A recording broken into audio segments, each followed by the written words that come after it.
الصحابة، هل يجوز أن يمثل الصحابة أم لا يجوز؟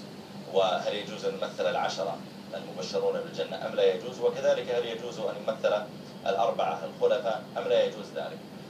بعضهم قدم مصالح على هذا وقال إن فيها مصلحة لإظهار التأليف الحسن لهم وإيصال رسالة إلى من لا يعرفهم بأسلوب حسن. وفريق آخر من أهل العلم قالوا إن هذا لا يجوز وفيه نوع امتهان للصحابة الكرام، خاصة إذا كان الممثلون الذين يمثلونهم لهم مسلسلات وبرامج أخرى فيها عدد كبير من المحرمات.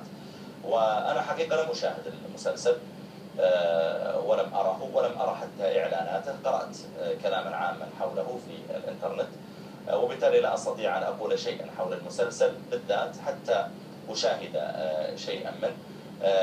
لكن كلا الطرفين لهم حظ من النظر، وإن كان الذين أفتوا بعدم الجواز هم جمع أكبر من أهل العلم، ويعني وحجتهم أيضا فيها قوة، وأسأل الله تعالى أن يدل الجميع على الخير يا رب العالمين.